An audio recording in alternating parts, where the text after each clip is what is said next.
الشیطان الرجیم بسم اللہ الرحمن الرحیم الحمد بارئ الخلائق اجمعین ثم الصلاة والسلام علی اشرف الانبیاء والمرسلین حبیب قلوب العالمین ابی محمد اللہم صلی علی محمد وآل محمد وعلى آلہ الطیبین الطاہرین المعصومین المظلومین لا سیما بقیت اللہ فی الارضین روحی و ارواح العالمین لترتمہ الفداء اما بعد فقد قال امیر المؤمنین علی بن ابی طالب علیہ الصلاة والسلام لا میراث کالادب اللہم صلی علی محمد وآل محمد۔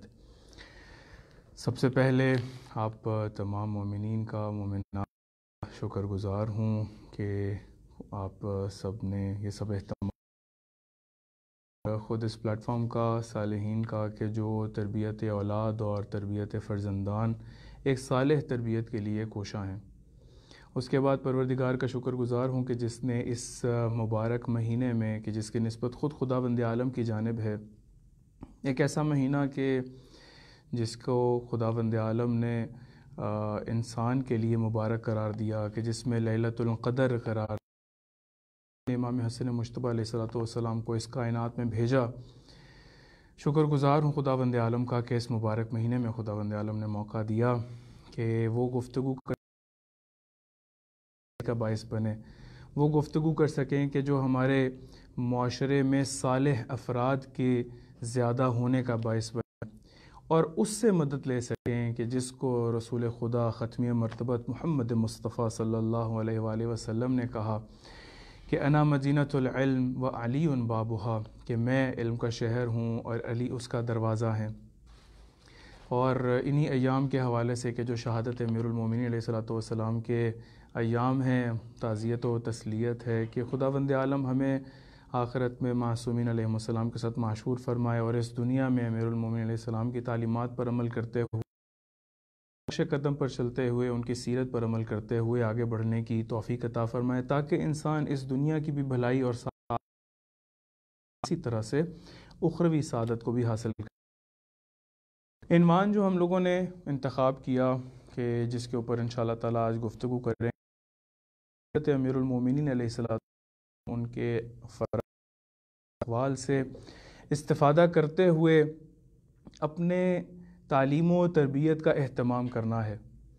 اگر جب ہم اس گفتگو کو دیکھتے ہیں کہ جہاں پر انسان اپنے فرزند، اپنی اولاد کی تربیت، انسان اپنی تربیت کے حوالے سے، تعلیم و تربیت کے حوالے سے استمداد کرتا ہے، مدد طلب کرتا ہے معصومین علیہ السلام کے اقوال سے، تو یقیناً ایک ایسا موضوع ہے کہ جو انسان کی بھلائی کا باعث بنتا ہے۔ اگر ہم لوگ اس موضوع کو دیکھیں تو اس کے اندر چند پہلوؤں سے گفتگو ہو سکتی ہے، یا پھر اگر اس کے تمام ایک آؤٹ لائن بنائی جائے کہ کس طرح سے ہم لوگوں کو گفتگو کو آگے بڑھانا ہے، تو اس کی کچھ ترتیب ایسے ہوگی کہ سب سے پہلے ہم لوگ تعلیم و تربیت کے مفہوم کو واضح کریں گے، تاکہ ہمیں معلوم ہو سکے کہ خود تعلیم و تربیت سے مراد کیا ہے۔ چونکہ ہم لوگ جس قدر تعلیم و تربیت کے بارے میں بات نہ ہو کہ تعلیم و تربیت کہتے کسے ہیں، تو یقیناً بے فائدہ ہوگا، فائدہ نہیں ہوگا اس کا۔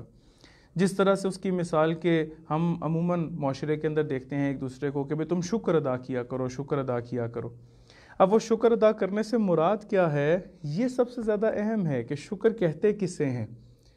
شکر سے مراد کیا؟ آیا انسان ایک بڑی سی آہ بھرے اور ایک شکوے کے انداز میں کرنا شروع کرے، یا پھر اس آہ کے بغیر انسان واقعاً خداوند عالم کا شکر ادا کرے کہ خدا نے کتنی نعمتوں سے انسان کو نوازا ہے، کتنی نعمتوں سے اس کائنات کو خداوند عالم نے نوازا ہے، کتنی برکتیں عطا کی ہیں، کس قدر مسلسل ہے اس کائنات میں۔ اس لیے کبھی بھی کسی بھی موضوع کو شروع کرنے سے پہلے ضروری ہے کہ ہم لوگ اس کے مفہوم کے بارے میں جانتے ہوں، اس کے معنی کے بارے میں جانتے ہوں۔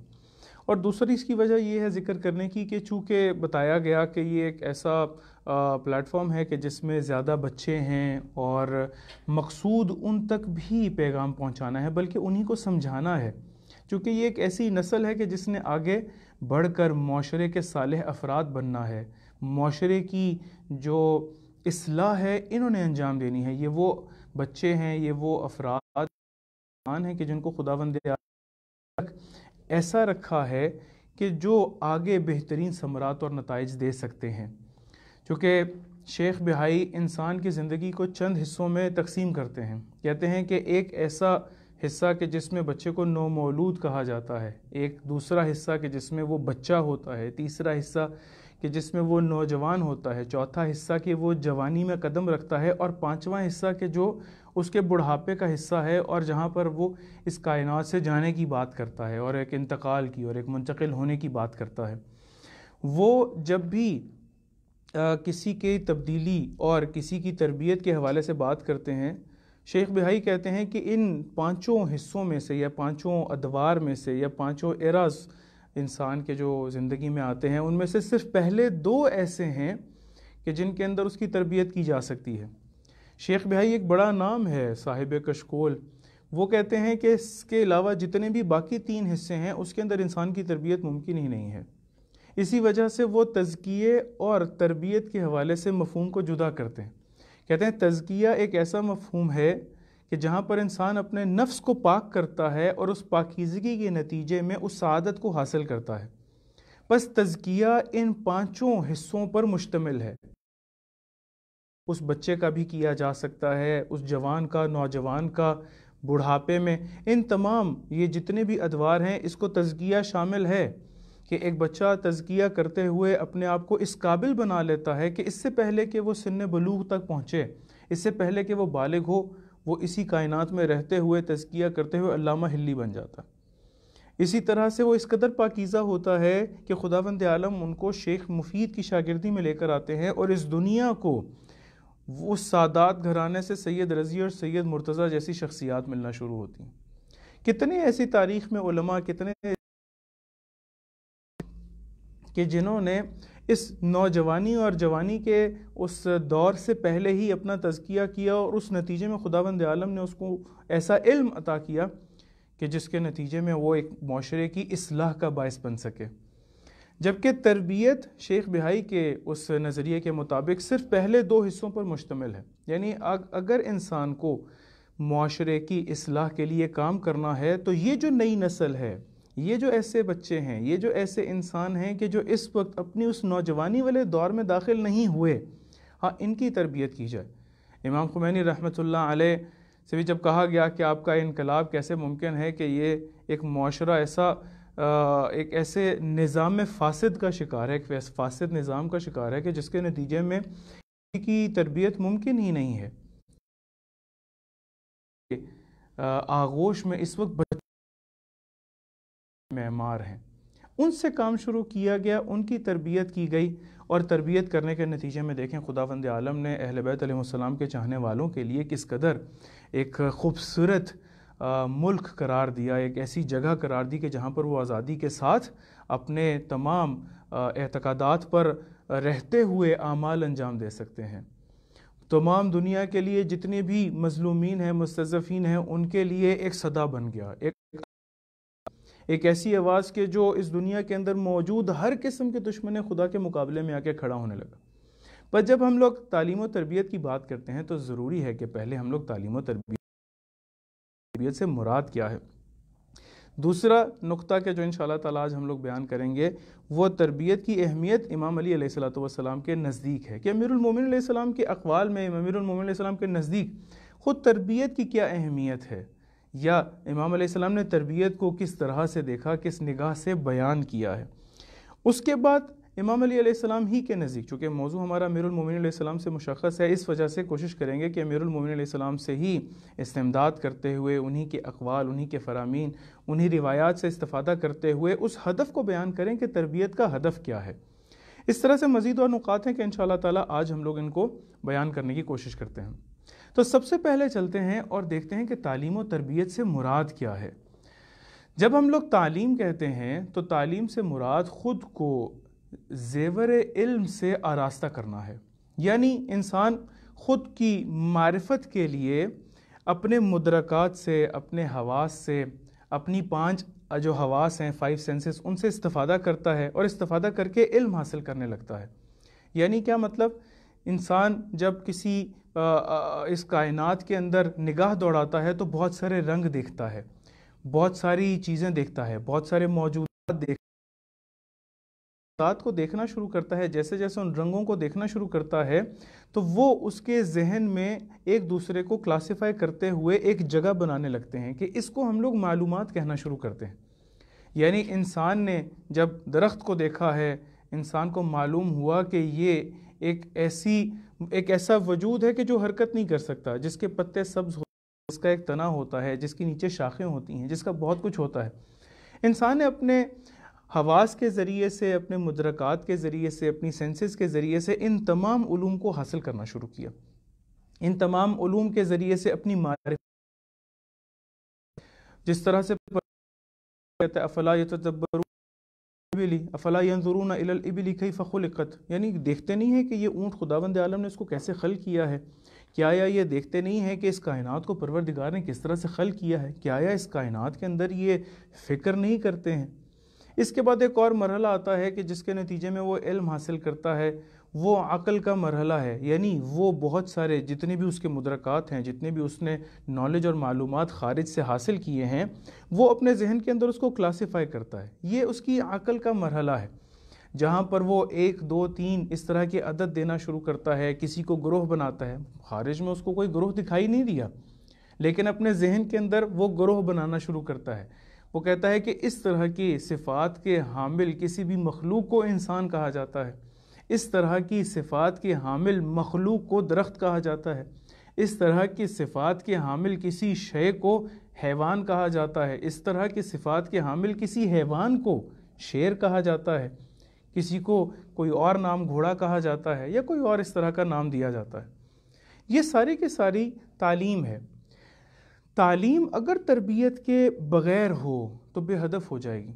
اگر تعلیم انسان کی تربیت کے بغیر ہو تو انسان کی اس ہدف کی جانب کہ جس کی خاطر اس نے تعلیم حاصل کی ہے وہ بے ہدف ہوتی چلی جائے گی. آپ غور کریں کہ ہم اپنے بچوں کو اسکول بھیجتے ہیں تاکہ وہ تعلیم حاصل کریں. وہ تعلیم حاصل کرنے کے نتیجے میں اپنے ذہن میں ایک ہدف معین کرتے ہیں، اور تربیت نہ ہونے کی وجہ سے اس ہدف تک پہنچنے کے لیے درست راستے کا انتخاب نہیں کر پاتے. ہم نے تعلیم حاصل کی، ایک بہترین اسکول کے اندر بچے کو بھیج دیا، ایک ایسے اسکول کے اندر بھیج دیا کہ جو اس کو مختلف ایٹیکیٹ سکھانا شروع کرتا ہے، مختلف طور طریقے سکھانا شروع کرتا ہے، معاشرے میں رہنے کے سلیقے سکھانا شروع کرتا ہے، لیکن بغیر تربیت کے، جس کی وجہ سے وہی تعلیم اسی بچے کو متکبر بنا دیتی. وہی تعلیم، وہ کہتا ہے کہ میں ایک بہترین اسکول میں جا رہا ہوں، میں ایک بہت ایکسپینسو اسکول میں جا رہا ہوں، میں ایک بہت مہنگے اسکول میں جا رہا ہوں، میں کسی ایسی جگہ پہ جا رہا ہوں کہ جہاں پر ہر کوئی نہیں جا سکتا. جب ہر کوئی نہیں جا سکتا تو وہی اس کے لیے ایک معنی بننا شروع ہو گیا. ہدف اس کا علم حاصل کرنے سے یہ تھا تاکہ وہ اپنے زندگی کے ٹارگٹس کو اچیو کر سکے، تاکہ وہ اپنے زندگی کے اہداف کو حاصل کر سکے. لیکن تربیت نہ ہونے کی وجہ سے اس اہداف تک کے جو اس نے علم کے ذریعے سے اپنے لیے روشن کیے ہیں ان تک پہنچنے کی صلاحیت کھو دیتا ہے. اسی وجہ سے پہلے جب تعلیم کی بات کی جاتی تھی تو ساتھ تربیت کی بات کی جاتی تھی. تعلیم و تربیت ساتھ دونوں لفظ استعمال کیے جاتے تھے. لیکن جب سے یہ تعلیم کا لفظ استعمال ہونا شروع ہوا تو انسان تربیت سے فاقد ہو گیا اور خاطر خواہ نتائج نہیں لینا شروع کیے. اس کی مثال اگر میں آپ کو ایسے دوں کہ اگر MBBS کرایا جائے، یعنی اس طرح سے کہ اس کو ڈاکٹر بننا ہے، اس کو MBBS کرنا ہے، اس کو مریضوں کا علاج کرنا ہے، اس کو مریضوں کی شناخت ہونی چاہیے ہے، اس کو انسانی بدن سے مطلع ہونا چاہیے ہے، اس کو پتہ ہونا چاہیے کہ انسانی بدن ہوتا کیا ہے، یعنی اس کو معلوم ہو کہ انسانی بدن کے اندر کتنے سیلز ہیں، ریڈ بلڈ سیلز کیا کرتے ہیں، وائٹ بلڈ سیلز کیا کرتے ہیں، اس کے کتنے گلینڈز ہیں، کس طرح سے اس کی سیکریشن ہوتی ہے، نروس سسٹم کس طرح سے کام کرتا ہے، انسان کا ریسپائریٹری سسٹم کس طرح سے کام کرتا ہے، وغیرہ وغیرہ، اس طرح کے تمام سسٹمز کس طرح سے کام کرتے ہیں. یہ ہم نے اس کو تھیوری بتا دی، اس کو تعلیم دے دی. لیکن تربیت کے لیے اس کو کسی گیس فیلڈ پر بھیج دیا جائے کہ تم یہاں پر اس گیس فیلڈ پر جو کیمیکل انجینئر کام کر رہا ہے اس کی تربیت حاصل کرو. وہ کہے گا میں نے پڑھا کچھ ہے، میرے اہداف جو میرے لیے روشن کیے گئے وہ کچھ اور ہیں، لیکن تربیت کے لیے مجھے اس گیس فیلڈ پر بھیج دیا گیا، میں نے تو یہ کام ہی نہیں کیا، میں نے تو یہ پڑھا ہی نہیں ہے۔ اس لیے تعلیم کے مطابق اگر تربیت ہوگی تو انسان خاطر خواہ نتائج لے سکے گا، لیکن اگر تعلیم کے مطابق تربیت نہیں ہوگی انسان نتائج نہیں لے سکتا۔ اگر M B B S doctor کو اس گیس فیلڈ پر بھیج دیا جائے، کیا آیا وہ مریضوں کے اس تمام بدن کو، کیا آیا وہ ان تمام مریضوں کے تمام ہر شے کو سمجھنے کے لیے قابل ہو سکے گا؟ وہ قابل ہی نہیں ہو سکے گا۔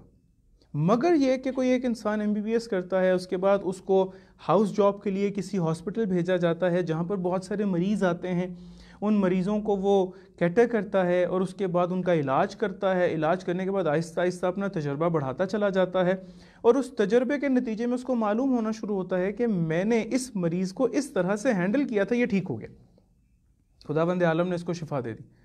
لیکن اگر ایک مریض وہ مریض کو دیکھے ہی نہ، اس کو معلوم ہی نہ ہو، ہمارے معاشرے کا مسئلہ یہاں پر ہے۔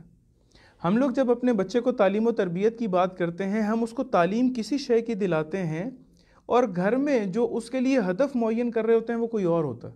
یا پھر ایسا کہیں کہ ہم اس بچے کو کہتے ہیں کہ بھئی تمہیں امام زمانہ اجل اللہ تعالیٰ فرجہ الشریف کا بہترین سپاہی بننا ہے، تمہیں ان کا بہترین مددگار بننا ہے، لیکن تعلیم اس کے مطابق نہیں ہے، تعلیم کسی اور طرح کی، وہاں پر جو ٹیچرز آتے ہیں وہ کسی اور حلیے میں آتے ہیں، وہاں پر جو افراد آتے ہیں وہ کسی اور حلیے میں آتے ہیں، اس کو جو اس کو بتایا یہ جاتا ہے کہ بھئی تمہیں امام زمانہ کے لیے کام کرنا ہے، مقصد اور نیک ہدف کے لیے تمہیں خداوند عالم کی بندگی کرنی ہے، لیکن اسی بندگی کے مطابق اس کو تعلیم نہیں دی جاتی۔ اس کو تعلیم دی جاتی ہے، اس کو سنڈے سکول بھیج دیا گیا، اس کو بہت سارے ایسے افراد کے قریب کر دیا گیا کہ جس کے نتیجے میں وہ شرعی مسائل سیکھنا شروع کر دے، لیکن تربیت نہ ہونے کی وجہ سے تک پہنچنے کا ہے، اس تربیت کے نہ ہونے کی وجہ سے وہ ایک معاشرے کا صالح فرد نہیں بن پاتا اور خاطر خواہ نتائج نہیں دے پاتا۔ ہم نے دیکھا کہ معاشرے میں کتنے ایسے افراد ہیں کہ جو خداوند عالم کی بندگی کرتے ہیں، عبادت کرتے ہیں، نماز کرتے ہیں، لیکن ساتھ دھوکہ بھی دیتے ہیں۔ ہم نے معاشرے میں بہت سارے دیکھے کہ جو کسی ایک بندے سے غش کر کے اسی باجماعت نماز پڑھنے کے لیے چلے جائیں۔ یہ کیا وجہ کیا ہے؟ ایک انسان جھوٹ بھی بولے اور ساتھ نماز بھی پڑھے، اس کی وجہ کیا ہے کہ ایک انسان اپنے آپ کو امام زمانہ علیہ السلام سے منسلک بھی کرے اور دوسری طرف ان کے اہداف کی پیروی نہ کرے، اپنی زندگی کے اندر ان تمام اہداف کو معین نہ کرے، اپنی زندگی کے اندر ان تمام اعمال کو اس طرح سے بروئے کار نہ لائے کہ جس کے نتیجے میں خاطر خواہ نتیجہ حاصل ہو سکے۔ بس اسی وجہ سے انسان کے لیے ضروری ہے کہ جب وہ تربیت کی بات کرتا ہے، تربیت سے مراد یعنی وہ تعلیم کے ذریعے کہ جو ہدف انسان نے اپنے لیے روشن کیا ہے اس تک پہنچنے کے لیے جو اس کے لیے اعمال انجام دینا ضروری ہیں، اس کو اس کی پریکٹس کرانا تربیت کہلاتا ہے۔ تربیت یعنی ہم لوگ بہت اس کے خاص معنی میں نہیں جاتے کہ یہ ربا وا سے ہے یا ربا آ سے ہے یا ربا یا سے ہے ربا با سے ہے، یعنی ہم لوگ ان تمام امور کے اندر داخل نہیں ہوتے، اپنی گفتگو کو کوشش کرتے ہیں کہ سلیس رکھیں اور آسان رکھیں۔ یعنی وہ اہداف کہ جو انسان کی تعلیم اس کے لیے روشن کرتی ہے، اس تک پہنچنے کے لیے جون سے اعمال ضروری ہیں، ان اعمال کو درست طریقے سے راستہ انجام دینے کی صلاحیت کا نام تربیت ہے، اگر ہم لوگ تربیت کے مفہوم کو واضح کرنا چاہیں۔ اسی وجہ سے تعلیم اگر کوئی ہوگی اور اعمال اور تربیت کوئی اور ہوگی تو انسان پریشان رہے گا۔ ہم اپنے بچوں کو کیسی تربیت دے رہے ہیں اس تعلیم کے مطابق نہیں ہے تو مشکل ہے۔ میں اگر اپنے بچے کے ساتھ وفائے عہد نہیں کرتا اور اس کو وفائے عہد کرنے کی جتنی تلقین کرتا چلا جاؤں، درست نہیں ہے، اس طرح سے آگے نہیں بڑھ سکے گا۔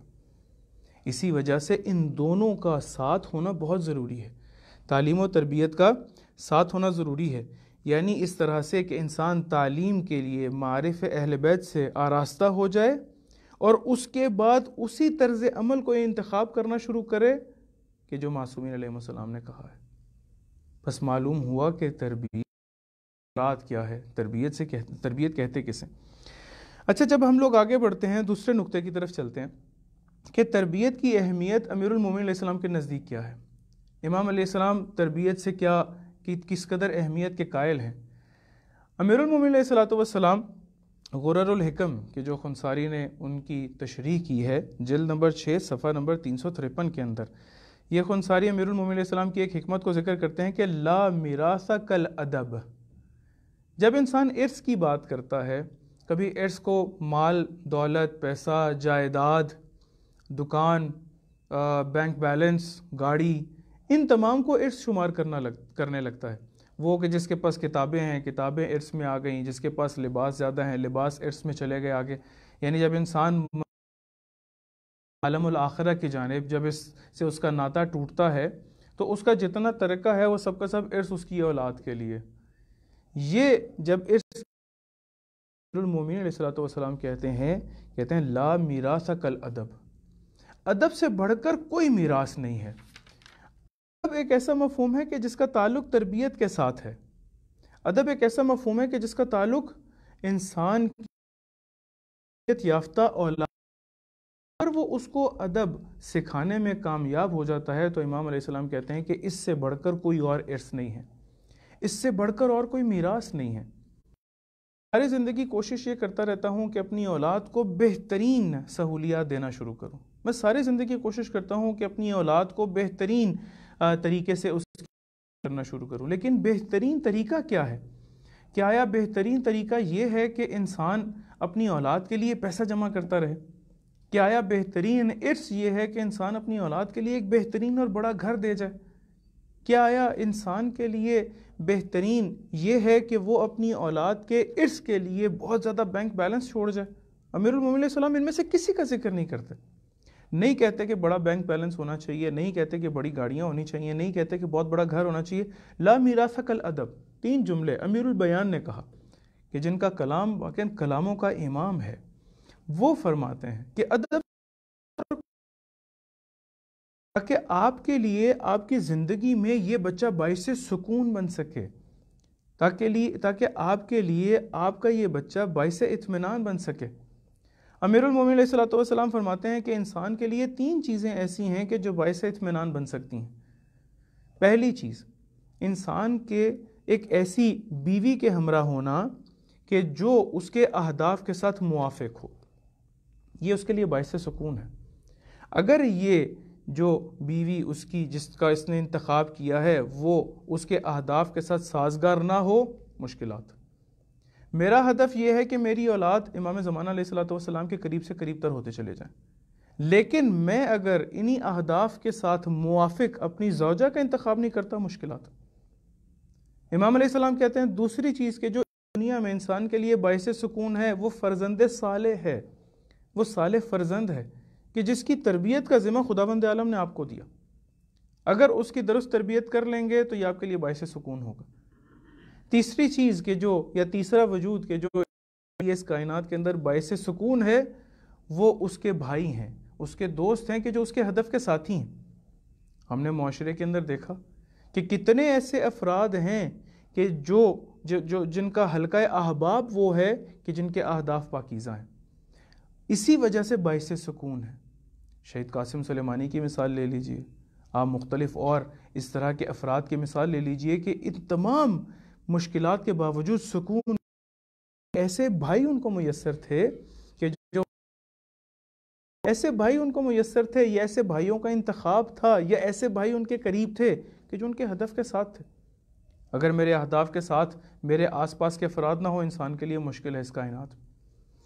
انسان کے لیے کتنا ضروری ہے کہ اپنی اولاد کی درست تربیت کرے کہ اگر وہ درست تربیت نہ کر سکا، تربیت سے مراد ہم لوگ بیان کر چکے، اگر وہ درست تربیت نہ کر سکا کہ جو اس کے لیے وہ اہداف معین کر رہا ہے اس کے اوپر کسی ایک راستے کا انتخاب کر کے ان اہداف کو حاصل کرنے کی صلاحیت اس میں پیدا نہ کر سکا، انسان کے لیے مشکل ہوتا چلا جائے گا۔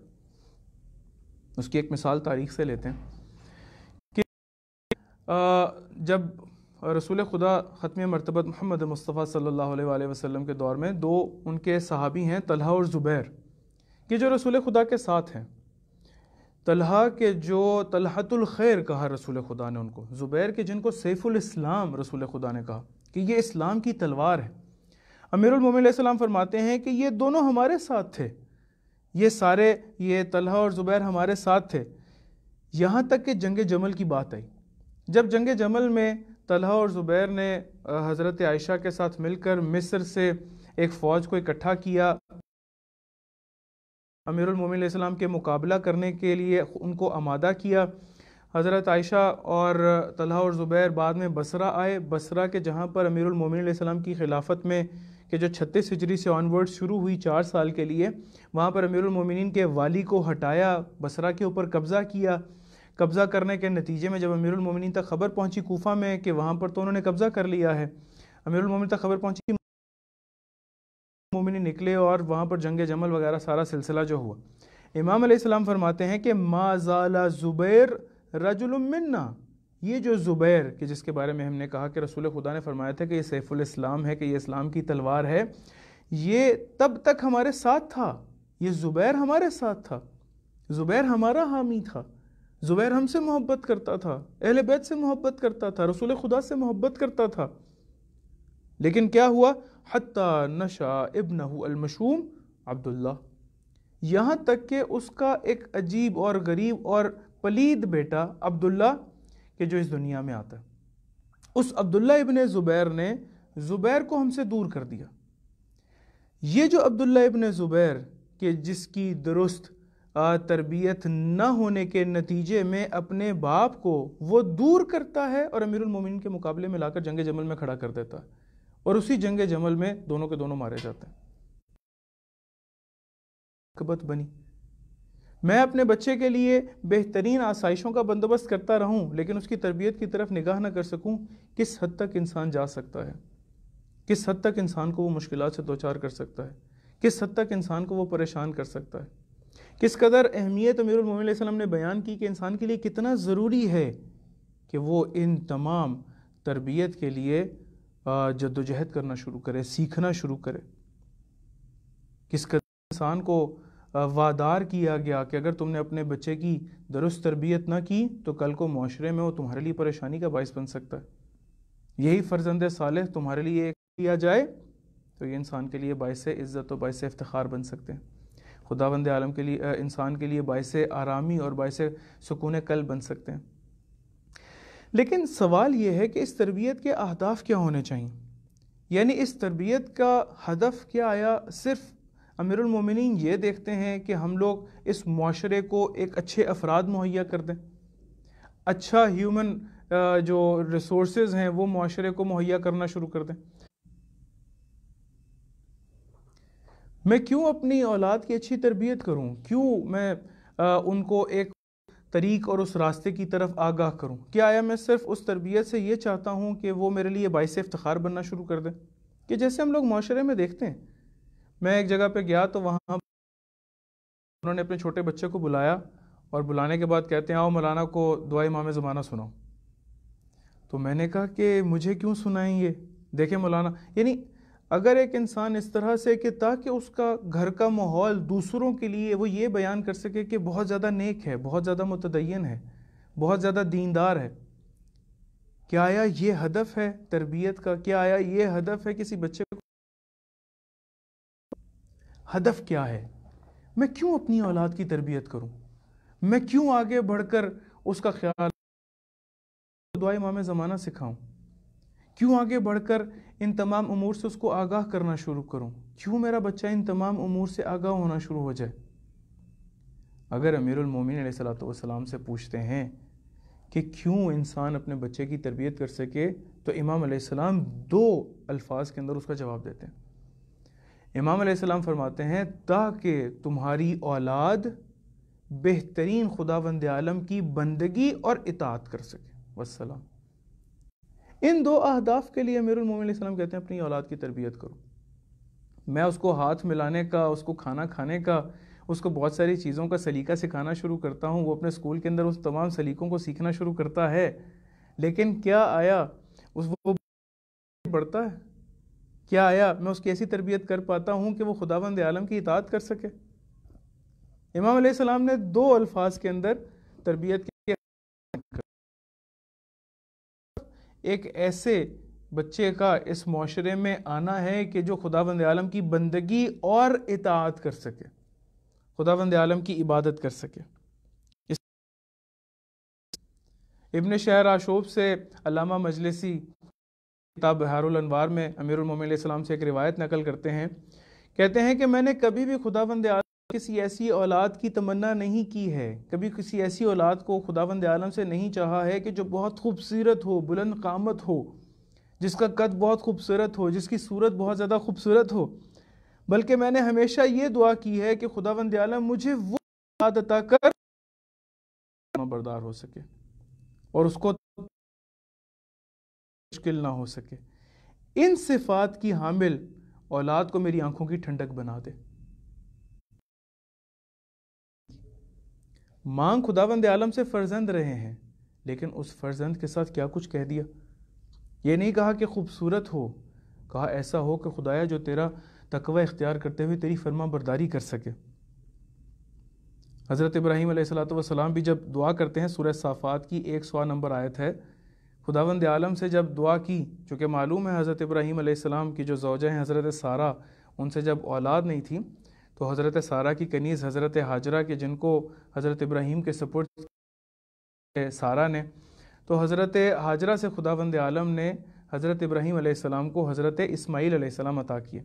لیکن جب خداوند عالم سے دعا کرتے ہیں تو کس قدر حضرت ابراہیم علیہ السلام کی اس دعا کے اندر شدت ہوگی کہ اللہ تعالیٰ ان کو ایک فرما بردار اور اطاعت کرنے والا اور بندگی خدا کے اندر مشغول اور تقوی اختیار کرنے والا فرزند عطا کرے، کہ سورہ صافات کی 100 نمبر آیت میں خداوند عالم ان کی دعا کہ حضرت ابراہیم علیہ السلام نے فرمایا علی من الصالحین، خداوند عالم مجھے صالحین میں سے عطا کر، مجھے ایسا فرزند عطا کر کہ جو صالح ہو۔ یہ ہمارے لیے اس تربیت کے اہداف کو معین کرنا شروع کرتے ہیں، یہ بتاتے ہیں کہ انسان کہ وہ اس تربیت کے اہداف کیا ہیں۔ ہدف ہمارے پاس تربیت کرنے سے یہ نہیں ہے کہ ہم لوگ ایک ایسا بچہ اس معاشرے کے اندر دینا شروع کر دیں کہ جو اس معاشرے کی بھلائی کا باعث نہ بن سکے، ایک ایسا فرد کہ جو صرف خود خواہ ہو اور کچھ نہ ہو، ایک ایسا فرد کہ جو صرف اپنے بارے میں سوچتا ہو اور کسی کے بارے میں نہ سوچتا ہو، ایک ایسا فرد کہ جس کو اسلام دین سے کوئی پرواہ نہ ہو، کہ جس کو خداوند عالم کی اطاعت اور بندگی کی کوئی پرواہ نہ ہو۔ ایسا فرد نہیں چاہیے۔ ربی حب لی من الصالحین، خداوند عالم مجھے صالحین میں سے عطا کر۔ ہمارے لیے ہدف کو امیر المومنین علیہ السلام نے واضح کر دیا۔ اگر تم تعلیم و تربیت کے ساتھ رہو گے تو تمہارا ہدف کیا ہے؟ اطاعت گزار اور بندگی اور تقوی الہی کا انتخاب کرنے والا ایک فرزند تربیت کر سکو، راستے کو تیسرا سوال، انسان اپنی اولاد کی تربیت کیسے کرے؟ امیر المومنین علیہ السلام نے کیا بیان کیا، کس طرح سے انسان اس تربیت کو انجام دے، کس طرح سے انسان آگے بڑھے اور اس تربیت کو انجام دینا شروع کر دے۔ میں ہمیشہ پریشان ہوں کہ میں نے تعلیم کے لیے بہترین سکول کا انتخاب کیا، میں نے اس کی تربیت کے لیے بہترین سنڈے سکول کا انتخاب کیا، لیکن پھر بھی یہ اس طرح سے نہیں ہو سکا۔ ابھی تک مجھے اس کو نماز کے لیے کہنا پڑتا ہے، ابھی تک مجھے اس کو یہ تمام امور کہنے پڑتے ہیں۔ کیوں ایسا ہے؟ اس تربیت کا طریقہ کیا ہے؟ عموماً ہم لوگ صرف اور صرف ایک جہت سے تربیت کر رہے ہوتے ہیں۔ آپ توجہ کریں کہ ہم لوگ عموماً صرف اپنے بچے کی جو تربیت ہے اس کے لیے جو اس کا تعلیمی جو کیڈر ہے یا تعلیمی جو سسٹم ہے صرف اس کی طرف متوجہ ہوتے ہیں اور کسی جانب متوجہ نہیں ہوتے۔ میں صرف اپنی اولاد کے لیے بہترین تعلیم کا بندوبست کرتا ہوں، جس کے نتیجے میں تربیت کے فقدان کی وجہ سے خاطر خواہ نتیجے نہیں لے پاتا۔ اگر ہم لوگ ایسے کسی علماء کے پاس جائیں کہ جنہوں نے تربیت اولاد کے اوپر کام کیا تو کہتے ہیں کہ 4 جہت سے اگر کسی پر تربیت کے حوالے سے کام کیا جائے تو وہ جو تعلیم اس کو دی گئی ہے یہ ثمرہ بخش ہو سکتی ہے۔ پہلی ڈائریکشن یا پہلا ایسپیکٹ کہ جس کے طرف سے اس کی تربیت اور اس کا خیال رکھنا ضروری ہے، سب سے پہلا تربیت دینی ہے، انسان کی دینی تربیت۔ دوسرا تربیت اخلاقی ہے، ایتھیکل اس کی تربیت۔ تیسرا تربیت اجتماعی ہے، سوشل اس کی تربیت کہ اس کو سوسائٹی میں کیسے رہنا ہے۔ چوتھا سلامت اس طرح سے کہ اپنے بدن کی کر سکے۔ اگر انسان ان 4 جہات سے اپنے بچے کی تربیت کرنا شروع کرے تو ہاں خاطر خواہ نتیجہ لینا شروع کرتا ہے۔ جب ہم لوگ تربیت دینی کی بات کرتے ہیں، تربیت دینی سے مراد کیا ہے؟ تربیت دینی سے مراد یہ تعلیمات اہل بیت علیہ السلام کی حاصل کی ہیں، اہل بیت علیہ السلام کے حاصل کیے ہیں، اس کے مطابق اپنے عمل کو ڈھالنا شروع کر دے، اس کو تربیت دینی کہتے ہیں۔ تربیت دینی یعنی انسان جو اس کو تعلیمات دی گئی ہیں اس کے مطابق عمل کرنا شروع کر دے۔ آپ غور کریں کہ کس قدر عجیب ہے، کبھی انسان مسجد میں جاتا ہے تو ان تمام امور کو دیکھتا ہے کہ وہ شخص کے جو ہر روز ایک جگہ پر آ کر کھڑے ہو کر نماز پڑھتا ہے، اس کی جگہ پر اگر کوئی اور دوسرا کھڑا ہو کے نماز پڑھنا شروع کر دے تو وہ اس کو ڈانٹتا ہے، وہ اس کو برا بھلا کہتا ہے، وہ کہتا ہے یہ میری جگہ۔ یعنی تربیت دینی نہ ہونے کی وجہ سے وہ مسجد کی جو خداوند عالم کا گھر ہے اور وقف ہے کہ مسلمان وہاں پر جا کے نماز اپنی ایک خاص جگہ کا قائل ہوتا ہے اسی کے اندر، اسی مسجد میں، اور اگر کوئی اور وہاں پر جا کے تعلیمات اس کی نماز کے ساتھ ہیں، تعلیمات اس کی خداوند عالم کے بارے میں معلوم ہے اس کو کہ میں خدا کی عبادت کر رہا ہوں، لیکن تربیت کے فقدان کے ہونے اس طرح سے عمل نہیں کر پاتا، اور اسی مسجد میں کھڑا کہنا شروع کرتا ہے، اسی جگہ پر اس کو وہ ملامت کرنا شروع کرتا ہے۔ انسان کو معلوم ہوتا ہے کہ یہ تربیت دینی کتنی اہم ہے، کس قدر مہم ہے کہ انسان اپنی اولاد کی بہترین تربیت دینی کرے، بہترین طریقے سے اس کو آگے بڑھے۔ کہ سورہ تحریم میں خداوند عالم فرماتا ہے کہ یا ایھا الذین آمنوا قوا انفسکم واہلیکم نارا وقودھا الناس والحجارہ، اے ایمان والو، خطاب ایمان والوں سے ہے، انسان سے نہیں ہے، کہ جن کو خداوند عالم نے ایمان کی دولت عطا کی ہے، ایمان کی نعمت عطا کی ہے، انہی سے خداوند عالم خطاب کرتے ہوئے کہتا ہے کہ دیکھو اپنے آپ کو اور اپنے اہل و عیال کو اس جہنم کی آگ سے بچا لو، کہ جس کو بھڑکنے کے لیے جو پتھر اور انسان ہیں یہی ہیں۔ انسان کے لیے کس قدر اہم ہے کہ انسان اپنے اہل و عیال کا خیال رکھے، کس قدر اہم ہے کہ ان کو نار جہنم سے بچانا شروع کر دے، کس قدر اہم ہے انسان کے لیے کہ ایسی تربیت کرے تاکہ وہ اس جہنم کے گڑھے سے بچ جائیں۔ قوا انفسکم واہلیکم، اور اپنے اہل و عیال کو ایمان والوں سے، مطلب یہ ہے کہ ایمان والوں کو معلوم ضرور ہے، تعلیم ضرور ہے ان کے پاس، لیکن اگر تربیت کا فقدان ہوگا تو ہاں انسان بچا نہیں سکے گا۔ معلوم ہوگا لیکن بچا نہیں سکے گا، اس کو بار بار کہنا شروع کر دے گا۔ تربیت دینی میں جو سب سے پہلا نقطہ کہ جو انسان کے لیے ضروری ہے کہ اپنی اولاد کو اس کے اوپر تربیت کرے، نماز ہے۔ نماز ایک ایسا سسٹم ہے، ہم نے نماز کو ہمیشہ ایک عبادت دیکھا ہے، ہم نے نماز کو ہمیشہ 2 رکعت نماز فجر پڑھتا ہوں اور اللہ اکبر، اور بغیر اس کے جانے کہ اللہ اکبر کون ہے، وہ کون سی ذات ہے کہ جس کے بارے میں اللہ اکبر کہہ رہا ہوں، وہ کون سی ذات ہے جس کے بارے میں سبحان ربی العظیم کہہ رہا ہوں کہ منزہ ہے وہ ذات کہ جو عظیم ہے، جو اعلیٰ ہے، جس کے لیے تمام حمد ہے، کہ جو رب العالمین ہے، میں جانے بغیر اس کو 2 رکعت نماز صرف عبادت کے طور پہ کہ میں نے جیسے نماز پڑھ لی ختم۔ میں نے ایک شخص تھا تو اس کو دیکھا تو وہ نے جب مغرب کی اول وقت نماز پڑھی تو میں نے یہ سوال کیا اس سے، میں نے کہا کہ بھی تم اول وقت نماز، تو وہ آگے سے کہتا ہے میرے ذہن میں جو ہے نا ایک عجیب بوجھ سا پڑا رہتا ہے، میں اول وقت مغرب اور عشاء کی نماز پڑھ لیتا ہوں تاکہ فجر تک میں فری ہو جاؤں۔ یعنی وہ اول وقت نماز اس وجہ سے پڑھ رہا ہے تاکہ وہ عبادت کو انجام دے دے اور اس کے بعد فجر تک اس کے ذہن میں کوئی ٹینشن نہ رہے، وہ آزاد ہو کے کوئی بھی کام کر سکے۔ اس کا مطلب یہ ہے کہ اس کو نماز کی تعلیم دے دی گئی ہے لیکن تربیت نہیں ہو سکی۔ نماز ایک سسٹم ہے، ایک ایسا نظام کہ جو انسان کو اللہ تعالیٰ کی بندگی،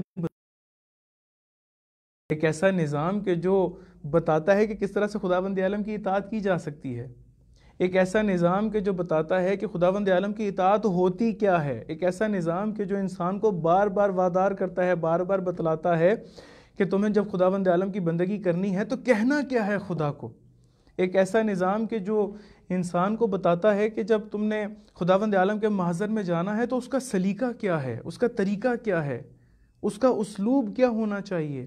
تمہاری شکل کیسی ہونی چاہیے، تمہاری صورت کیسی ہونی چاہیے. انسان گھر سے باہر نکلتے ہوئے بہترین لباس پہنے، انسان گھر سے باہر نکلتے ہوئے خوشبو لگائے، انسان گھر سے باہر نکلتے ہوئے بہترین کنگھی کرے، بہترین اپنے چہرے کو سنوار کر گھر سے باہر نکلے کہ اس کو کسی انسان نے دیکھنا ہے. لیکن جب وہ نماز کے لیے جائے تو اسی ٹراؤزر میں چلا جائے اور انہی لباس میں چلا جائے کہ وہ خداوند عالم کے محضر میں جا رہا ہے اور اس کو معلوم ہے کہ بس ٹھیک ہے، مجھے یہ 2 رکعت نماز، یہ 3 رکعت نماز، یہ 4 رکعت نماز میں نے یہ واجب کی نیت سے پڑھنی ہے اور اس کے بعد ختم. سلیقہ نہیں آ سکا. میں نے خداوند عالم کے محضر میں جانا ہے، اس کا طریقہ کیا ہونا چاہیے. میں نے خداوند عالم کے محضر میں جانا ہے، میں اپنے بچے کی تربیت نہ کر سکا، میں اپنی تربیت نہ کر سکا، میں آگے بڑھ کر امیر المومنین علیہ السلام جس طرح سے نماز کے لیے جاتے ہیں نہ جا سکا. امام زین العابدین علیہ السلام کے بارے میں ملتا ہے کہ جب نماز کا وقت ہوتا تھا تو وضو کر کے جب مصلی عبادت کے قریب آتے تھے تو ان کا رنگ متغیر ہو جاتا تھا. تو کسی نے کہا کہ مولا آپ تو امام ہیں، آپ جب نماز پڑھیں گے تو آپ کا رنگ متغیر کیوں ہے، آپ کا بدن کیوں کانپ رہا ہے، کیوں لرز رہا ہے؟ تو کہتے ہیں تمہیں نہیں معلوم کہ میں کس کے محضر میں جا رہا ہوں؟ میں رب الکائنات، رب العالمین جو خالق کل ہے اس کے محضر میں جا رہا ہوں. اس کے محضر میں جانے کا سلیقہ کیا ہونا چاہیے؟ میں نے نیت کرنے کا طریقہ ضرور پڑھ لیا، میں نے یہ ضرور سیکھ لیا کہ جب مجھے نیت کرنی ہے تو 2 رکعت نماز فجر ادا واجب قربتاً اللہ کی نیت کر کے اللہ اکبر کہنا ہے، اور اب میں ادھر ادھر نہیں دیکھ سکتا، میں کچھ کھا نہیں سکتا. میں نے احکام کو اپنے نزدیک معلوم ضرور کر لیا، تعلیم حاصل کر لی، لیکن اس کے مطابق تربیت نہ کر سکا، جس کی وجہ سے مسائل، جس کی وجہ سے خاطر خواہ نتائج نہیں ہیں. رسول خدا فرماتے ہیں کہ الصلاۃ معراج المؤمن، نماز مومن کی معراج ہے. الصلاۃ مفتاح الجنہ، نماز جنت کی کنجی ہے. الصلاۃ تنہا عن الفحشاء والمنکر، نماز فحشاء اور منکر سے بچاتی ہے. یہ سارے کے سارے نتائج ہیں کہ جو انسان کو حاصل ہونے ہیں. میری نماز نے مجھے فحشاء اور منکر سے بچانا ہے، میری نماز نے مجھے معراج تک لے کے جانا ہے، میری نماز نے مجھے جنت کی کنجی عطا کرنی ہے، جنت کی چابی دینی ہے، لیکن نہیں دے پا رہی. کیوں؟ میں وہ خاطر خواہ نتیجے نہیں لے پا رہا. کیوں؟ میں ان خاطر خواہ نتیجوں کو حاصل نہیں کر پا رہا. کیوں؟ چونکہ مجھے یہ پتا ہے کہ 2 رکعت نماز فجر ادا واجب قربتاً اللہ کی نیت کیسے کرنی ہے، مجھے یہ نہیں پتا کہ نماز پڑھنی کیسے ہے. میری اس کے اوپر تربیت نہیں ہو سکی. نماز انسان کو ایک سسٹم بتاتا ہے کہ جب خداوند عالم نے تمہیں بلایا ہے تو اب تمام چیزیں ترک کر دو، حی علی الصلاۃ، آؤ اور آ کر دوڑتے آؤ نماز کی جانب. حی علی الفلاح، آؤ اور آپ فلاح کی جانب آؤ. میں اس فلاح کو درک نہیں کر سکا، میں اس فلاح کی جانب، اس راستے نے جس نے مجھے پہنچانا ہے اس فلاح کی جانب، اس راستے کا انتخاب کر کے اس پر عمل کرنے کی صلاحیت اپنے اندر پیدا نہیں کر سکا. مسئلہ یہاں ہے، یہاں پر مسئلہ ہے. نہیں تو مجھے 2 رکعت نماز آتا، مجھے پتہ. انسان جب عمرے کے لیے جاتا ہے یا حج کے لیے جاتا ہے، سعی کرتا ہے، اور سعی سے نیت کرتا ہے، صفا اور مروہ کے درمیان چکر لگاتا ہے. جب ہرولہ کا وقت آتا ہے تو صرف اوپر دیکھتا ہے کہ سبز وہ لائٹیں جل رہی ہیں تو وہاں پر ہرولہ کرنا شروع کرتا ہے، تھوڑا سا تیز چلنا شروع کرتا ہے یا بھاگنا شروع کرتا ہے. لیکن پیچھے فلسفہ کیا ہے نہیں معلوم، اس کے اہداف کیا ہے نہیں معلوم، طواف کرتا ہے نہیں معلوم، نیت کرنے کا سلیقہ ہے لیکن معلوم نہیں ہے، اس راستے پر چلنے کا سلیقہ نہیں ہے. کیا آیا انسان کبھی بھی اگر کوئی بزنس ڈیل کرنے کے لیے جا رہا ہو تو انسان کبھی ایسے جائے گا کہ اس کو معلوم نہ ہو کہ میں نے کرنے کیا جانا ہے؟ وہ اس کی تیاری کرتا ہے، وہ تمام نوٹس کو تیار کرتا ہے. جیسے کہ امتحان دینے جانا ہے، تمام نوٹس کو تیار کیا جاتا ہے، اس کے مطابق سوال بنائے جاتے ہیں کہ استاد ان تمام امور کے بارے میں گفتگو فرماتے رہے ہیں، مجھے کون کون سے سوال پیش آ سکتے ہیں. لیکن جب انسان نماز میں اور خداوند عالم کے محضر میں جاتا ہے تو اس قدر اس کو سبق شمار کرتا ہے چونکہ انسان اس کو سسٹم نہیں بنا سکا، اس کو انسان نے عادت بنا دیا، سسٹم نہیں بنا سکا. اس لیے بار بار کہنا پڑا. ماں جاتی ہے بار بار بچے کو کہتی ہے کہ بچہ نماز پڑھ لو، نماز پڑھ لو. باپ جاتا ہے نماز پڑھ لو. سسٹم میں نہیں ڈھال سکا، جس کی وجہ سے تمام مشکلات آنا شروع ہو گئیں. میں اپنے بچے کی اس سسٹم کے مطابق تربیت نہیں کر سکا. اگر میں اس کو اہداف سے آگاہ کر دوں تو ہاں اس کے لیے مشکلات آسان ہو سکتی ہیں، اس کی ایک بہترین تربیت ہو سکتی ہے.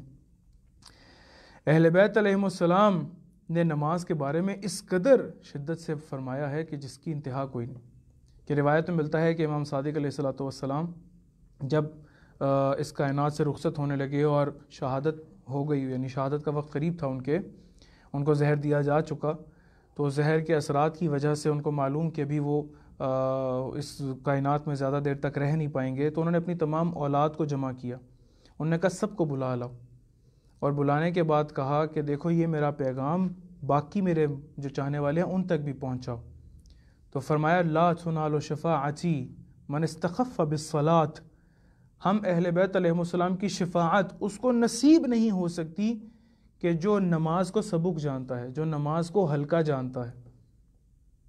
انسان نماز پڑھتا ہے، اور ہم نے دیکھا معاشرے کے اندر کتنے ایسے افراد ہیں کہ جو نماز پڑھتے ہیں لیکن سلیقہ نہیں ہے، نماز پڑھتے ہیں لیکن معاشرے میں رہنے کا سلیقہ نہیں سکتا۔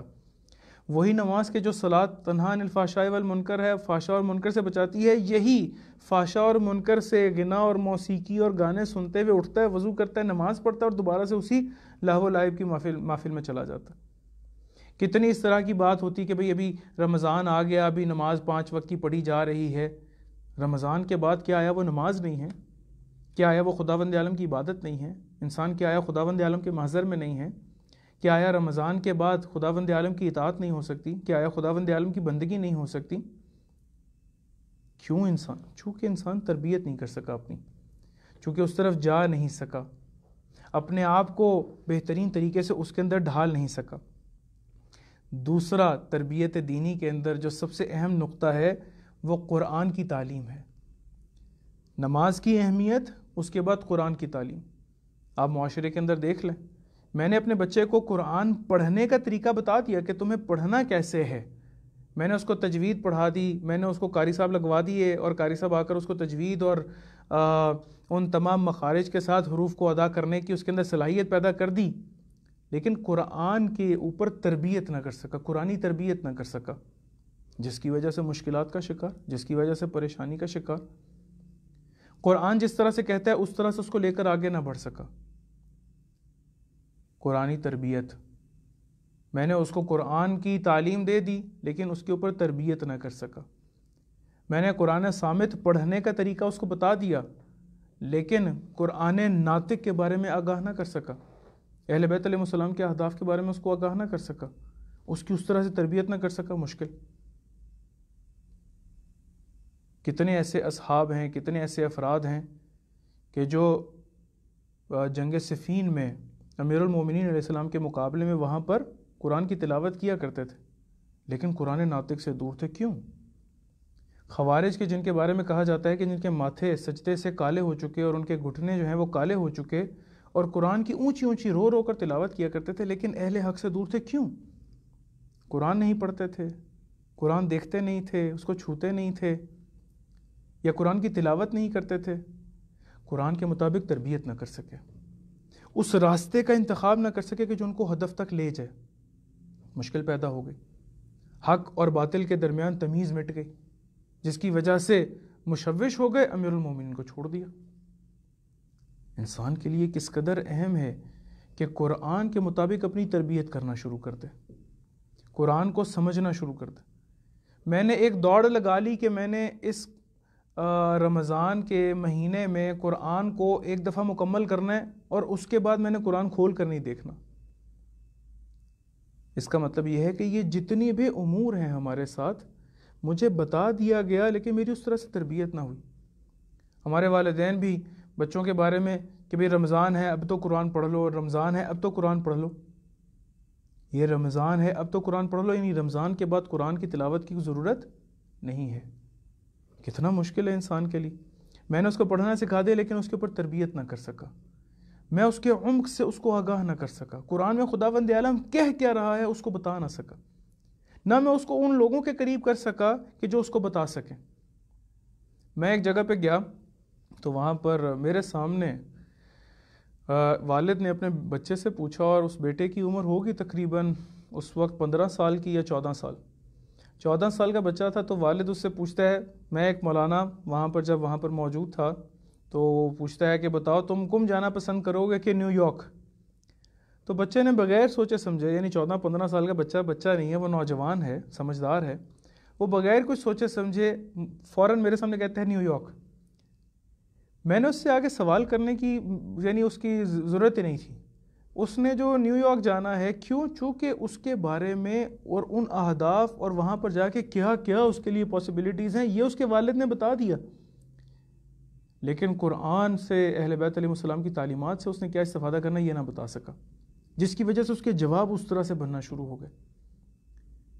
کیا آیا انسان جب اپنے بچے کو بتاتا ہے کہ تمہیں اس طریقے سے اپنے معاش کا انتظام کرنا ہے، اس طرح سے روزی روٹی کا انتظام کرنا ہے، اور بتا کے چھوڑ دیتا ہے؟ اس کی تربیت کرتا ہے، ویسے اس کو بتلاتا ہے کہ تم نے اس راستے پہ جو میں نے تمہیں بتایا ہے چلنا کیسے ہے۔ اس کو جگہ جگہ پر ٹوکتا ہے کہ تم نے یہاں پر درست کام کیا، یہاں درست کام نہیں کیا، یہاں پر تم نے ٹھیک کیا، یہاں پر ٹھیک نہیں کیا۔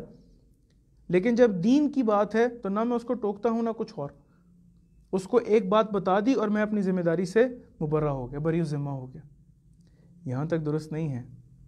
جب تک میں اس کو قرآن کے بارے میں آگاہ نہیں کروں گا، قرآن کے مفاہیم کے بارے میں آگاہ نہیں کروں گا، مجھے خود معلوم نہیں ہے، تو میں ایسے لوگوں کے اس کے قریب نہیں کروں گا، ایسے لوگوں کے قریب نہیں کروں گا، ایسے افراد کے قریب نہیں کروں گا، ایسے علماء کے قریب نہیں کروں گا کہ جو اس کو تعلیم دے سکیں، جو تربیت کر سکیں، جو اس کو بتلا سکیں کہ تم نے اپنی زندگی کیسے گزارنی ہے، قرآنی زندگی کیسے گزارنی ہے۔ تب تک انسان خاطر خواہ نتائج حاصل نہیں کر سکے گا۔ تربیت دینی میں جو تیسرا اہم نقطہ، انسان اپنی اولاد کو، امیر المومنین صلی اللہ علیہ وسلم، انسان اپنی اولاد کو دعا کرنے کی تعلیم دے۔ دعا کیسے کرتے ہیں؟ پہلی نماز، دوسرا قرآن، تیسرا دعا۔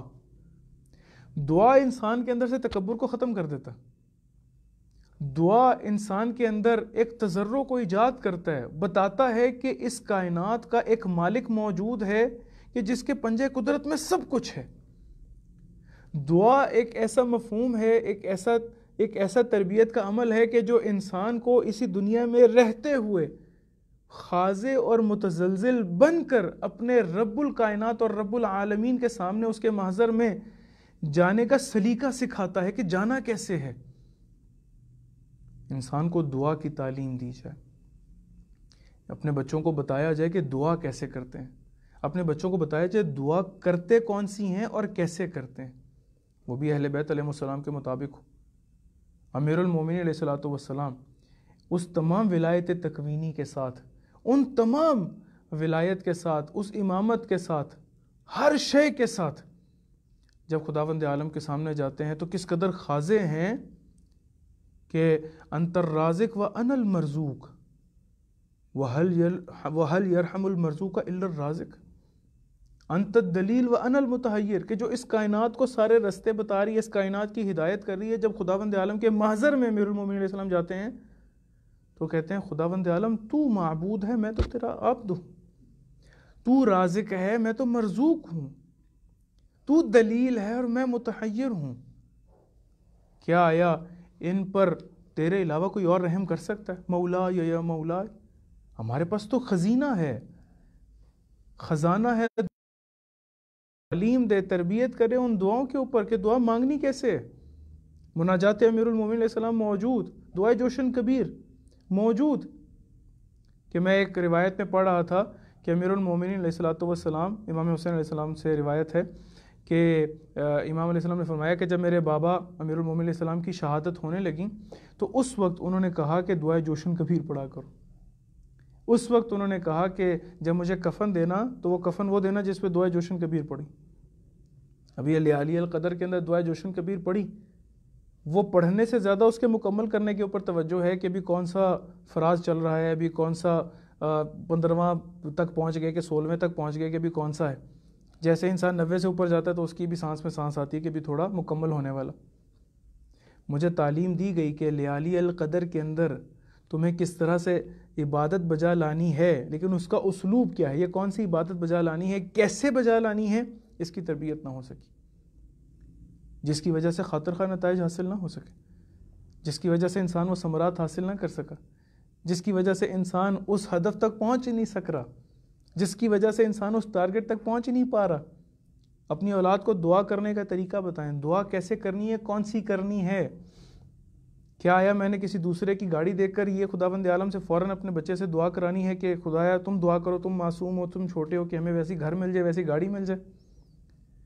یہ جو دعا میں اسے کرا رہا ہوں اسی کے مطابق اس کی تربیت کر رہا ہوں.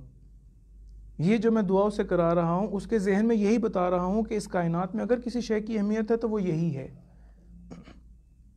یہی مال و متاع ہے کہ جس کی اس کائنات میں اہمیت ہے. اسی کے بارے میں ہمیشہ دعا کراتا ہوں.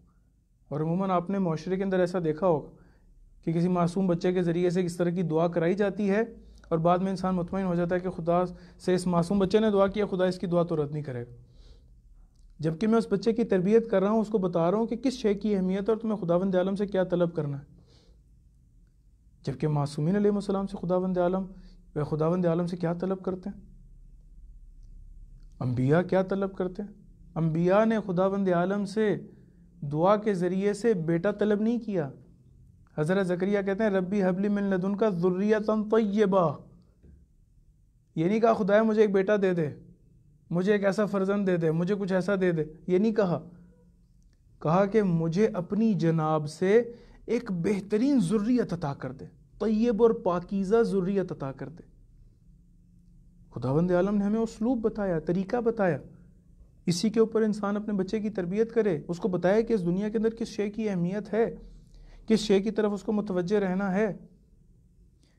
یہاں پر جو بتاتے چلے جائیں گے وہ کالنقش علی الحجر، ایسے ہی جس طرح سے پتھر کے اوپر ایک لکیر. جس طرح سے شروع کے اندر آپ کے بتایا کہ شیخ بہائی کہتے ہیں کہ اگر یہ دو ادوار گزر جائیں، دو عرصے گزر جائیں انسان کی زندگی میں سے، تو پھر تربیت کی گنجائش انسان میں نہیں رہتی. میں ابھی متوجہ ہو جاؤں، میری تربیت نہ ہو سکی، میں ابھی اپنے متوجہ ہو کر اپنی اولاد کی تربیت کرنا شروع کر دوں تاکہ آئندہ آنے والی نسل واقعاً امام زمانہ کے لیے العجل کہے اور امام علیہ السلام تشریف لیں. واقعاً اسی طرح سے کہے کہ جس طرح سے کہنے کا حق ہے. دعا کی تعلیم دوں، بتاؤں کہ دعا کیسے کرتے ہیں. چوتھی چیز کہ جو تربیت دینی کے اندر ضروری ہے وہ امام علیہ السلام، معصومین علیہ السلام، اہل بیت علیہ السلام کے علوم سے آشنا کرنا ہے. انسان اہل بیت علیہ السلام کے علوم سے اس کو آشنا کرنا شروع کر دے. امیر المومنین علیہ الصلوۃ والسلام فرماتے ہیں کہ علموا صبیانکم من علمنا، اپنے بچوں کو ہمارے علم کی تعلیم دو. ما ینفعہم اللہ بہ، کہ اللہ تعالیٰ ان کے ذریعے سے، اس علم کے ذریعے سے ان کو نفع عطا کرے گا، ان کو نفع بخشے گا. کیوں؟ لا تغلب علیہم المرجئہ برأیہا، تاکہ یہ جتنے بھی افراد ہیں کہ جو مجھے حق پر نہ سمجھتے ہوئے مجھ سے دور ہو گئے، پیچھے ہٹ گئے، ان میں سے نہ ہو جائیں. ہمارے علوم اہل بیت سے ان کو مزین کریں، اہل بیت علیہ السلام کا علم ان کو عطا کریں، ان کو آراستہ کریں اس اہل بیت علیہ السلام کے زیور سے. اگر نہ کیا تو کسی وقت بھی پیچھے ہٹ سکتے ہیں. اگر میں نے اپنی اولاد کی اہل بیت علیہ السلام کے علوم کے مطابق تربیت نہ کی، میں تعلیم دیتا رہا لیکن تربیت نہ کی، وہ کسی بھی مقام پر اس تعلیم کو فراموش کر کے کسی اور تعلیم کی آگاہی کے ساتھ ہٹ سکتے ہیں.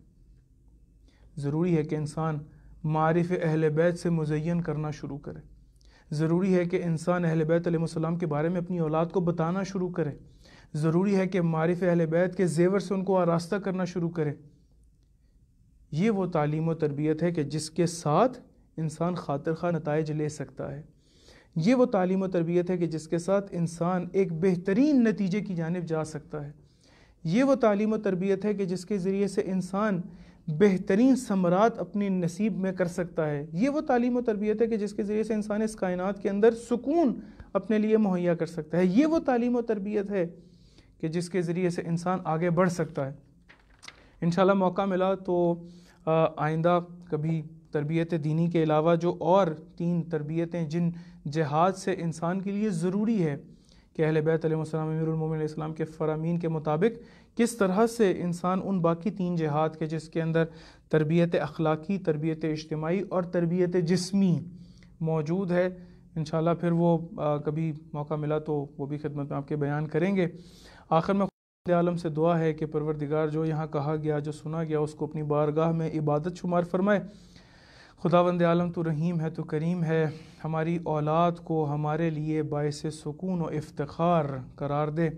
خداوند عالم تو رحیم ہے. ہم لوگ ناقص ہیں، تو نے ہمیں امانتیں عطا کی ہیں، تو نے اپنی نعمتیں ہمیں عطا کی ہیں، اپنی نعمتوں سے ہمیں نوازا ہے۔ پروردگار تو رحیم ہے، تو کریم ہے، اس امانت کو بہترین طریقے سے پرورش دینے کی توفیق عطا فرما۔